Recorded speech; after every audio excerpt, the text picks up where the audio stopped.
Hi guys, welcome to Sourcing Classes.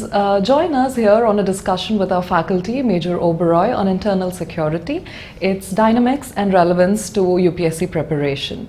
Before we proceed ahead, as we all know that internal security has recently acquired a new dimension when it comes to the state administration in the past couple of years. And on those lines, sir, would you brief us about the internal security scenario in our country and its relevance to the current UPSC? Hi students, I am Major Oberoi. I've had a very deep association with Social Madam as a student of hers as part of my anthropology preparation for when I was a student preparing for UPSC. I have served in the armed forces for 10 years with varied experiences in fighting the insurgents in the northeast, or let it be the fighting terrorism in the J&K sector, or any LC scenario role in the Punjab sector or in the states like Arunachal Pradesh and all, right? See, even as part of my army career as an officer in the Indian Armed Forces, we have an element of teaching the important dynamics related to our internal security scenario to the troops and the officer community alike. So I have been in the past couple of years, I have been into teaching about internal security and its dynamics, and how internal security is playing an important role in shaping our relationship with our neighbors and the community of humanity at large, right? As regards UPSC, I have been teaching on the internal security subject for the past maybe 4 to 5 years with specific relevance to UPSC preparation. Other than this UPSC, there are some sectors which do demand adequate knowledge on internal security outside the folds of UPSC, wherein students are preparing for interviews like there's some postings or openings in sectors like IB, RAW, or the Central Armed Police Forces, wherein the students are expected to have some background as regards internal security. So other than the UPSC civil services platform, I have been teaching for the CAPF aspirants, also for the students who are aspiring to join the sectors like the organizations like IB, RAW, NIA and other institutes.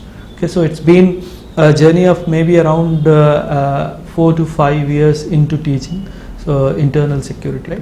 Before going into the discussion as raised by Neha, what I wish to do is see I have served in the armed forces for about 10 years, and during my exposure in the armed forces, I have been, fortunate enough to have, dealt with most of these internal security situations which the country is plaguing as of now, right? As regards the importance of internal security in the administration aspect of any state, see, this internal security as an intrinsic part of the state administration was always present.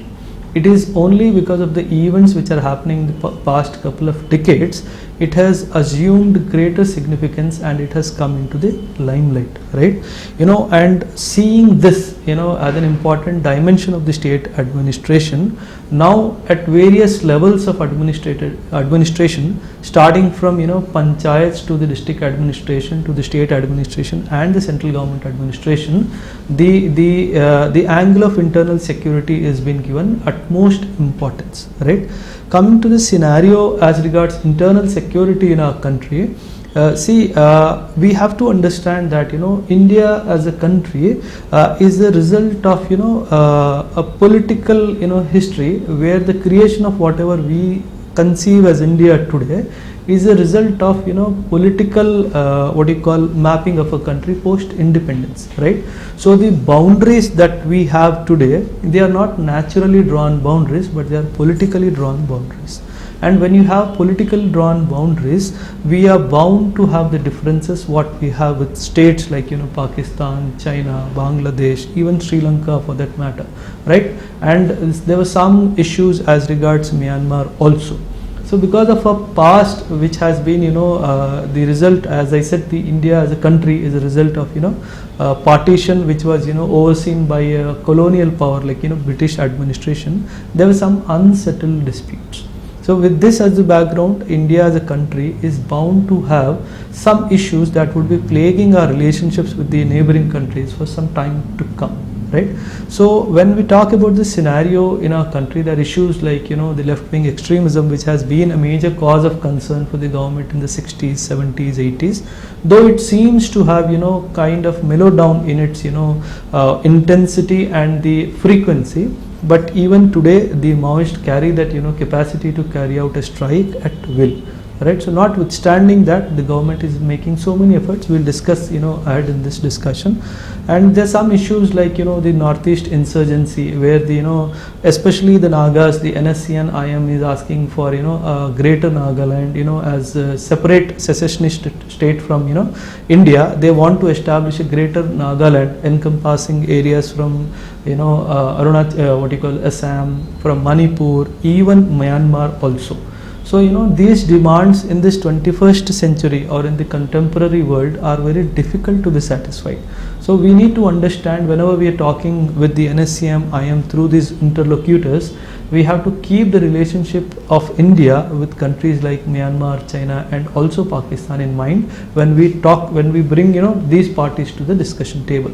Coming back to the situation in J&K, see, the present situation in J&K probably is an immediate fallout of whatever the government has done in J&K in the form of, you know, abrogation of Article 370 and, you know, the Article 35A.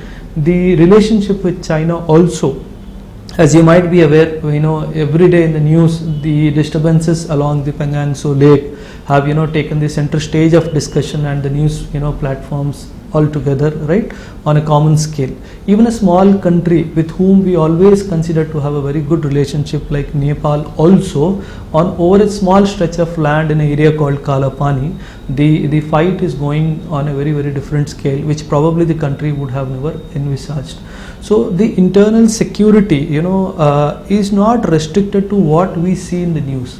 Even a small, you know, trouble in a remote village on communal lines can take the shape of an internal security challenge for that administration, maybe the district administration or a village administration. So we cannot say these big problems only envisage the internal security. Even small issues like, you know, mob lynching, your communal violence, some communal unrest, you know, something happening as part of the religious procession that would have happened between communities. So all these have the capacity to, you know, take the form of an internal security challenge. So the country per se, the government especially, the people who are in the chain of command are supposed to understand the intrinsic nature of their area specific, you know, issues completely, right? Here comes the importance of understanding the concepts related to, you know, internal security for UPSC preparation, as Neha had asked. What is the relevance of internal security for UPSC? See, what happens is, you must understand this examination is there to select people for a particular kind of role as the representatives of the central government, state government, in whatever capacity they are posted, right? So a thorough understanding of these concepts will help them to take decisions on the spot. So their decisions might shape how the internal security challenge can be addressed in that particular area of their respective responsibilities. So this entire internal security platform, or per se the, you know, the syllabus, see, before 2013 also internal security dimension was included in the UPSC syllabus. It was there in some form or the other. It was only in the year 2013 that the government has decided to keep a separate subject of internal security. If you can go back to that time frame of 2000, early 2000s, and, you know, starting 2010, 11 and 12, there were so many, you know, repeated attacks on the sovereignty of India in the form of, you know, 2001 Parliament attack, 2008 Mumbai attacks, you know, and so many other attacks at the hinterland of a country by these terrorist organizations, especially, you know, your Jaish-e-Mohammed, Lashkar-e-Taiba and, you know, Hizbul Mujahideen and all. So keeping this in mind, the UPSC had decided to have internal security as a separate subject as part of your GS paper 3. So it is always said that a bureaucrat who is well aware of the internal security scenario can definitely bring change in the internal security situation of that country. So with that respect, internal security assumes greater significance. And if the understanding of the internal security situation is combined with the knowledge of, you know, international relations, that only adds value and depth to the knowledge of that particular individual. So that's the reason why internal security has been kept as a separate chapter in UPSC syllabus, separate subject as per se in the UPSC syllabus. Okay. See, I have always seen students asking me a very, a very genuine and a very tricky question to me, right? As regards, the importance of UPSC in the prelims, mains, and interview, right? See, on a scale of 3, I would say internal security is very important from the mains perspective, right? If you see the question paper in the past, 4 to 5 years, on an average, if I include disaster management also as part of internal security, which as per the syllabus is part of internal security, on an average 2, 3 or 4 questions come from core internal security, including disaster management. It means straight away 80 marks out of 200 papers in GS paper 3. If you are well versed in internal security, you can score very well in the GS paper 3 in the UPSC mains examination. So coming back to, on a scale of 3, as I said, very important for mains. Then probably the more importance in understanding the concepts, the second stage would be taken over by interview. Why? Because in the interview, the intention is not to test the knowledge of the individual. Here they want to see how well a student has understood the issues plaguing our country. So when it comes to issues, obviously I'm very sure no interview in UPSC would be complete without asking questions on the internal security scenario of our country. So on a scale of 3, top, yes, mains paper, the second followed by interview as regards the number of marks carried by internal security. But when it comes to prelims, UPSC has always taken, at times picked up more questions from internal security background, because see, in the last couple of years, I would say last 2 decades or so, India is participating on a global level in various, joint military exercises and international relations on and security matters. Maybe the defense related relationships, maybe, relations on the platforms like SCO, where we are, trying to fight the terrorist organizations in the entire Asian continent, and also related to, relationships with the major powers, sectors, power, what you call, I would say power, pillars like US and Russia. There are a lot of defense deals which are happening. So UPSC in the last couple of years is picking some questions from this field and asking students in the prelims. So you cannot say that internal security is not important from the prelims perspective. You should know definitely, yes, all the important exercises which India is taking part in, the defense acquisitions, what are important defense acquisitions that have happened in the past few years. All these things are important from the perspective of prelims as well. So it has got differently, a differentiated weightage scale for UPSC. More important for mains, yes, very, very important for interview as well. Some importance for what you call prelims as well. Yeah. The issue is, I have always felt as a teacher that, internal security, there is no exposure to internal security as a subject to students as part of their academic career. So I always felt that probably there is a information void or information gap amongst the students to understand the dynamics of their internal security in their country. So the choice of picking up internal security as a subject for teaching, though it definitely comes from the background of my forces, but also with an intention to spread the awareness about internal security scenario to the students. So it has got a multiple dimensions of both teaching about internal security and trying to cover the gap about the awareness about internal security situation to the students of preparing for UPSC and other central level examination. Hi sir, how important is internal security in the present day globalized world? Mukendra has asked a very very relevant question in the present scenario about how the globalized our globalization has affected the India's relationship with other countries as regards internal security is concerned.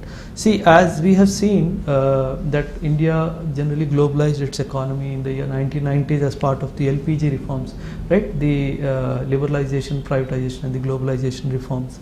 See, when you open an economy, you are also open the frontiers or something like borders of your country, because it is not only the land borders, it is also the air and the waterways that you are opening up for the other countries to come and play their role as part of the economy of a country.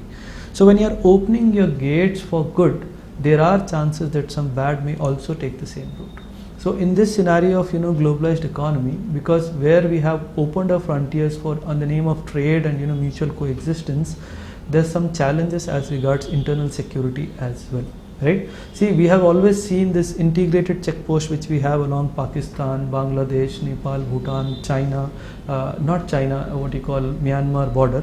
These integrated checkposts have also been used by the forces inimical to our state for causing trouble in our country.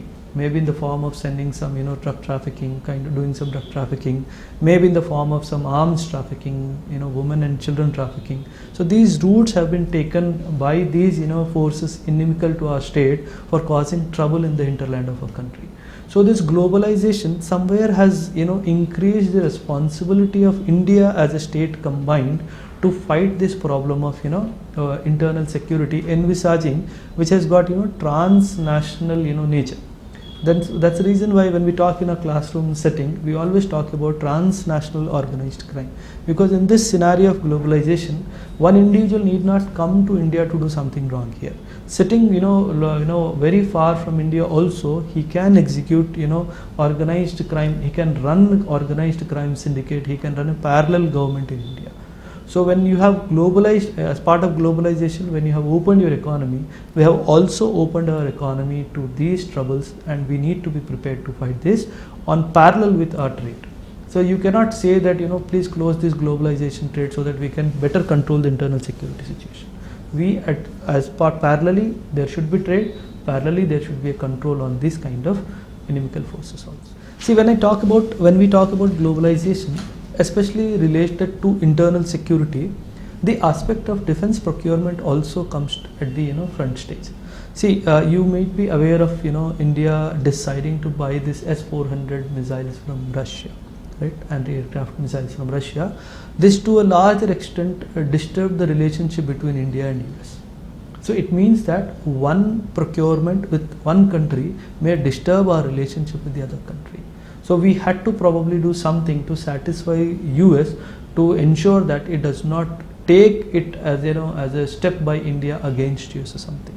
So in this globalized work, when the markets are diversified as regards defense equipment, we need to take a very, very close look whether a particular defense procurement relationship with one country will disturb our relationship with our old friend or not. So these kind of dimensions have opened up because of this globalization world, right? And one more very important aspect of globalization affecting the internal security is the cyber security, right? With the growing information technology and with the kind of states like China has a very dedicated cyber security policy for India, and it is very strongly supporting Pakistan also in creating a cyber security infrastructure that can trouble India both economically and from the security point of view. Other than these countries like Russia, countries like US are also carrying out a lot of cyber espionage and cyber warfare tactics against India.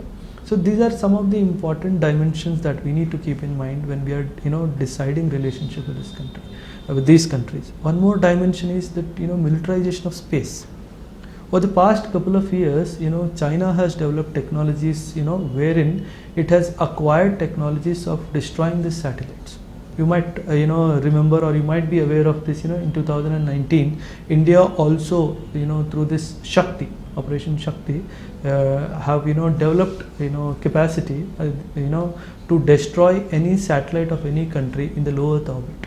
So probably India is the fourth country after US, Russia and China to have this kind of weaponry with us. So it means the internal security scenario is opening up the fourth dimension of probably the militarization of space as well. So this is this assumes greater significance, right? And one more aspect which opens up very detailed discussion about internal security is the shortage of resources. See, whatever problem we see in the present scenario, the Indian Ocean has somehow come into the limelight because of the presence of China, US, the Russia and even countries like Australia who want to increase their presence in Indian Ocean region, because the world is witnessing at a very rapid stage the criticality of resources. So to cover the requirement of resources, we need to find more areas where we can find these resources. So probably in future, resource can also be an important dimension of conflict between nations. So we have to be prepared. right?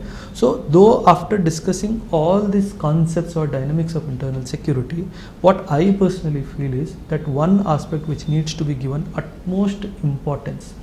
See, now the countries are playing psychological operations, in the sense there were times when the countries used to fight at the frontiers, on the borders, in a conventional war scenario. But now, because of this technology, the countries are now fighting more of a psychological ops rather than a conventional frontier scenario, fights between the nations, wherein they are trying to corrupt the mind of the people. So without even firing a single missile or a single bullet, they are trying to create trouble in the, among the minds of the people, thereby fermenting trouble in the community. So this one aspect probably assumes the greatest significance, and I feel the maximum effort has to be put in here to ensure that the minds of the citizens of a country, especially the youth, are not corrupted with some malified intention of the originator. So this is one probably dimension where the most important, attention needs to be given. Sir, what are the various efforts of the government to control the situation? See, when we talk about the efforts of the government, it is sector specific, it is issue related specific. See, when I talk about the cyber security, as I discussed, there are so many issues as regards cyber security. There are so many ransomware attacks, there are so many cyber warfare tactics, cyber espionage tactics of the neighboring countries and countries far away from our India also.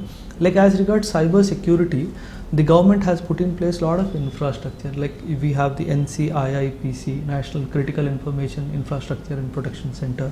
We have the CERTs, the Computer Emergency Response Teams India. It is designed on the lines of the Asia CERT, right?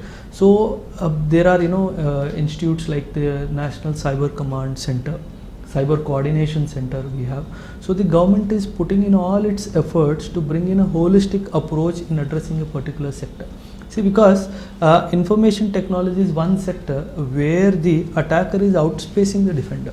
Here the attacker can be an individual, can be an organization, or also can be a country who has got some evil designs against India. So in this scenario of cyber security, the attacker always outspaces the defender.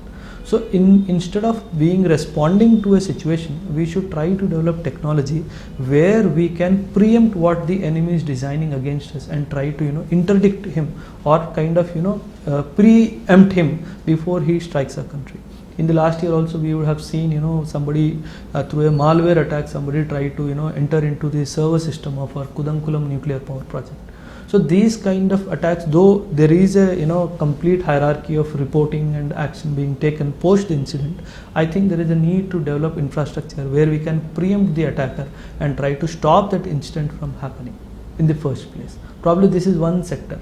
See, as regards internal security, though we have very strong firewall systems for our critical information infrastructures or critical infrastructures as well, it is mostly these people are targeting the financial services sector because of the basic premise of their money being their primary target. So we cannot say that cyber security poses a very serious challenge to our internal security scenario, because here majorly the intention of the originator is to earn some easy money. Though we are working very stringently against it. As you might be aware, recently the government has also released the draft guidelines on the National Cyber Security Strategy 2020. So we are working in the line of trying to keep ourselves abreast with the requirement of the outspacing information technology sector. The IT Act of our country is also contributing immensely in creating a judicial or a legislative framework combating issues related to cyber security, right? And when it comes to issues like J&K, terrorism in J&K, left-wing extremism in the moist sector or the red corridor, what we call it, and the northeast insurgency. See, there has been a declining trend in the LW and the northeast sector, because in both the facets the government is on a very serious note on a discussion talks with these entities. So there are all efforts other than the security strategy which the government had adopted initially. We have now opened the platform of development also as a strategy. We have opened the platform of psychological warfare also as a strategy, right, to deal with them so that as far as possible any untoward incident can be avoided. That is the main aim. But when it comes to the problem in the J&K, where terrorism is the main problem in J&K, the government is taking a very serious stand and a very hard stand against the originators of this trouble. The reason behind this, because as we all know that this is basically induced, or I can probably use the word that it is being done on the pretext of our Western adversaries, Pakistan especially, supporting these anti-social elements in the form of giving them logistical support, maybe training support, maybe some financial support and other things. So that's the reason why government is not willing to talk to them, and take as far as possible a very, very strong decision as regards fighting the terrorism is concerned. When we talk about other dimensions like drug trafficking, other dimensions like your communal violence or mob lynching. See, mob lynching, communal violence, the role of the district administrator assumes the greatest significance. It is the local intelligence which will give you timely information about something happening like this. So we need to probably develop infrastructure or the intelligentsia at probably village level, block level, or panchayat level or district level to get information about this. So we are doing a lot of social audit. We call it social media audit, wherein the forces are trying to enter into the social media and trying to track what are the various groups or administrators who are trying to create trouble in the form of using these social media platforms to create trouble. So these kind of efforts are being done by the government to arrest this trend at the local level itself, because these, you would have seen communal violence or mob lynching, these are basically area specific issues. You generally India as a country did not observe any mob communal violence at pan India scale, because these are generally restricted to a specific area or a specific region. So a very strong day-to-day administrative infrastructure, that is what I feel is essential to curb this possibility of on a very large scale communal violence or something. So this is where we need to probably work at strong, because as I said, the corrupted mind is the biggest threat to our internal security today, because it becomes extremely difficult to change the mindset of the people. So that's what I feel, that despite you having so many laws, so many regulations put in place, so many forces who are fighting on the ground, it is the individual whose mindset. See, what I would say is, see, if I am taught or if I am educated that somebody is trying to corrupt my mind, in the first place that individual will fail to corrupt me. So the moment the individual fails to corrupt me, the chances of an internal security situation arising itself goes. So that's the reason why probably the government needs to carry out a lot of propaganda as regards the real intent of these people. So this is where the government needs to be more proactive. So other than this, the situation in the northeast sector, we are playing a role. The government is playing a role. To large extent, these organizations like ULFA, NSC and IM, your PLA of Manipur, your NDFB, which is operating in Assam, have been brought to the discussion table, and the growing number of incidents in the northeast have also considerably gone down. So it means our tactics of opening the doors of discussion is also paying heavy dividends to us. So probably the government is adopting the right strategy as of now, right? Sir, as we've discussed, despite the best efforts done by the government, there still seems to be difficulty in containing the situation. So according to you, what more can be done in controlling the internal security better to the progress of the nation? See, this is a very good question. See, there's a very old saying in the forces that you can never say that your defenses are completely ready. It means that preparation of defenses against enemy attack is a continuous process. So the same way, the preparation of the country against trying to protect its internal security is also a continuous process. Not on any single day the country can say, now I am prepared for my internal security, you try to do whatever you want to do. So it is a continuous process. As Neha had asked, what more can be done? There is much more that can be done. See, the one aspect of preparation for the internal security is, so for example, we take the example of cyber security, right? The small country like Israel, a very small country, geographically when compared to India, say they have a specific budget earmarked for the internal security. Like say last year the Israel had earmarked US $20 million for fighting its internal security on the platform of cyber security. So as per the experts in India, it is felt that approximately the requirement is of some 25,000 crores. But the big question that comes is where this money will come from. So because India is still in the path of that developmental trajectory where we need to take in a lot of people on board on a path of growth and development, the big question arises is where this 25,000 crores will come from. So this probably is the biggest challenge to our country. Probably here this is where the government needs to encourage the private sector to play an important role in bringing in the state of the art technology, fighting the cyber security challenges in our country. Right. As regards the situation in J&K, yes, the recent decision of the government to abrogate Article 370 and 35A probably is in the right direction. So let's not contest about the procedural issues as regards abrogation of this article, but here the intention of the government is probably to deeply integrate the state of J&K, now the Union Territory of J&K and Ladakh into India. Maybe integration, abrogation of Article 35A probably will now allow the private parties to play an important role in the economic integration of these two sectors of our country. Many of them have even gone to the extent of saying that probably the integration of India, all the states in India, has been complete after this abrogation of these two articles. So we'll have to wait and watch. The government has done its bit. The security forces are fighting against the insurgents. They are manning the borders day and night along Pakistan and China border, and administratively, diplomatically, the government is doing everything what is possible from its side. See, as you might be aware, the Chief of Defence Staff, I think couple of months before, even made a statement that India is now ready to fight a battle in 2.5 fronts. What do you mean by 2.5 fronts? One front he says is Pakistan, the second front he says is China, and the half front what he talks about is about internal security. Even if a scenario comes wherein we are fighting a battle, simultaneously with Pakistan and China, India can also take on the problem of internal security, simultaneously fighting these two countries. So that's how the importance of internal security, which the central government especially is giving importance to these particular issues. So there can never be a situation when we can say that nothing more needs to be done as regards internal security. It is a continuous process. The way the challenges keep cropping up, the same way the government tries to address the issues accordingly. Because as I said, the aggressors, the originators of the crime are more advanced than the state machinery.